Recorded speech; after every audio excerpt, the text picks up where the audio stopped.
Chapter 14. Mother's New Nose. Mother left the house in a taxi one night that spring to speak at an engineering meeting in Jersey City. An hour and a half later, the chairman of the meeting telephoned us to see if Mother had been detained. The audience had been waiting 20 minutes, and she still hadn't appeared. Our house was only 11 or 12 miles from Jersey City, and Mother, as usual, had allowed more than ample time for the trip. It was not like her to be late for anything. Perhaps the cab had broken down. About 10 o'clock that night, the telephone rang again. Ernestine answered and heard Mother's voice. "For goodness sake, where are you?" Ern asked her. "We've been worried to death. They called from Jersey City." "I just telephoned them," Mother said, and her voice sounded muffled. "It's all right. There's nothing to worry about." "Where are you now?" "I had a little trouble, dear," Mother said. "And what do you think? I'm going to have a new nose." The strain, Ernestine thought, had been too great for her. Something like this was bound to come. No woman could possibly raise a family of 11, run a business, and make 2 or 3 speeches a week without eventually having a mental crack-up. "Of course you are," Ernestine humored her. "And you've worked hard for it, too. You certainly deserve it." "The new nose is going to look much better," Mother said.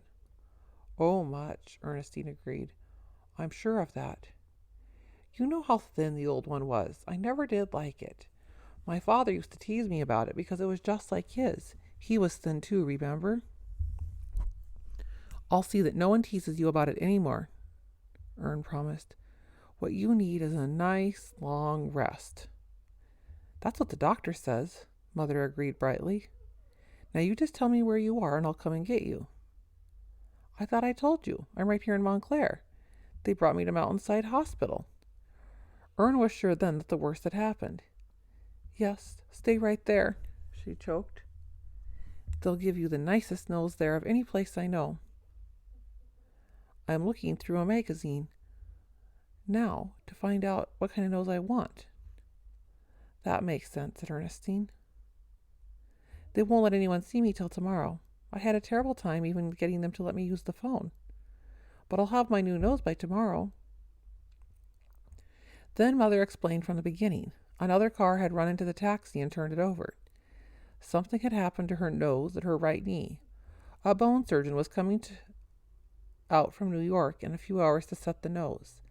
They had injected something into her arm at the hospital that had stopped the pain and made her feel wonderful. "There isn't much left of the old nose, I'm afraid," Mother added. "So it's just as easy as giving me a handsome new one as the one I used to have. Goodness knows nobody would deliberately choose a nose like my old one." Mother hung up, and Ernestine explained about the accident to those of us who were still awake. Then she called the hospital desk for additional details. Mrs. Gilbreth's condition was satisfactory, but painful. Visiting hours started at 10 o'clock in the morning, and children under 12 were not allowed to visit. All of us stayed out of school the next morning. We were sure that regardless of age rules, Mother would want to see everybody. In fact, we were convinced that if she was deprived of that privilege, her recovery might be seriously retarded. Ernestine suggested that it might also cheer up Mother if we took her some flowers from the yard. Lilacs, lily of the valley, and daffodils were abundant, and the boys went out to pick them. They wanted to cheer Mother up as much as possible, so they systematically stripped the yard. When they were through, the porch stairs were heaped with blooms, and the lilac bushes were reduced to squat shrubs. Everyone's arms were full as we walked to the hospital, and we had to stop and rest on several occasions. There were more than the usual trouble filings across street intersections because it was hard to see through our bulging bouquets. Ernestine, in addition to her bouquet, carried a suitcase containing clothes, books, the morning mail, and some office work for Mother. When we arrived at Mountainside, Ernestine, Mother, and Frank went in and got Mother's room number from the desk. Then Frank came out and brought the younger children in the back way, through the emergency door used by the ambulance patients. Mr. Chairman came too, although he knew he wasn't supposed to, stealthily bringing up the rear of the line on his stomach. Dan discovered him in time, and everyone waited while Dan chased him out the door. Single file, then, they tiptoed up the back stairs and along Mother's corridor, peering anxiously around corners to avoid doctors and the floor superintendent. Ernestine and Martha, who had gone up by the elevator, were standing outside Mother's room and gave the signal that the coast was clear. Ernestine entered the room. The rest of us stayed in the hall. The bottom part of Mother's face was covered with bandages, and there was a cast on her knee. But she was sitting up in bed, knitting and reading a magazine. She was in a semi-private room with 2 other patients. As it turned out, the man who collided with the taxi was required to pay the hospital expense, but Mother wasn't taking any chance in case we had to foot the bill. There you are, Mother sighed. It seemed as if visiting hours would never begin. How was everything at home? Oh, Mother, Ern called, running to her bed. Does it hurt much? Are you all right? Of course I am, and I'm getting a real rest. Sit down and let me look at you. Mother introduced Ern to the other 2 patients, and Ern pulled up a chair. Mother kept glancing at the door.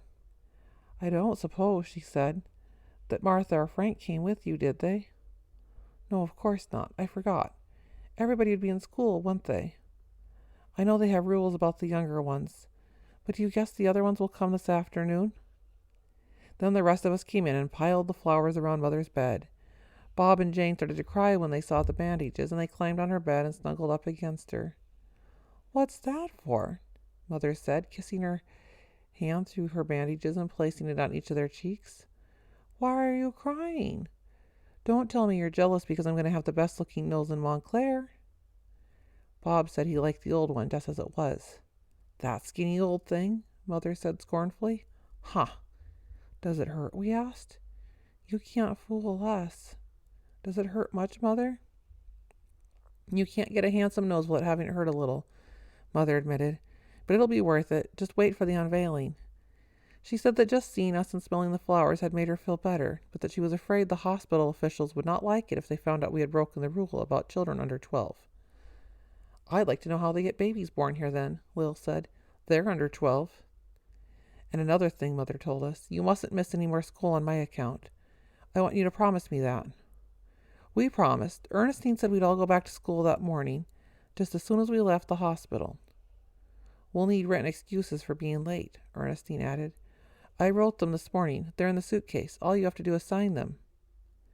Ernestine dug in the suitcase and produced typewritten original and 7 onion skin carbons. Mother glanced them over and signed them. Thank you, dear, she told Ern gratefully. You write the nicest excuses in the family. A nurse came in then, but she seemed more concerned about the flowers than our breaking the rules for children under 12. I don't believe we have enough vases for all of them, she said. And they can't stay there. Your mother looks as if she's lying in a byre. We hadn't realized it before, but that's exactly how it looked. The lilacs, lily of the valley, and daffodils were placed on both sides of the bed as high as Mother herself. The nurse cleared a passage to the bed and lifted off Bob and Jane. You mustn't go on the bed any more, she warned them. You'll jiggle it, and your mother's in considerable pain. Not any more, I'm not, Mother said. They say at the desk, the nurse told us, that you children can only stay 5 minutes more and for you to go out the back way, the same way you came in. They don't want people in the reception rooms to know that the rules have been broken. Everybody in the hospital has been so nice, Mother said. And use the back door again, the nurse continued, when you come tomorrow, after school.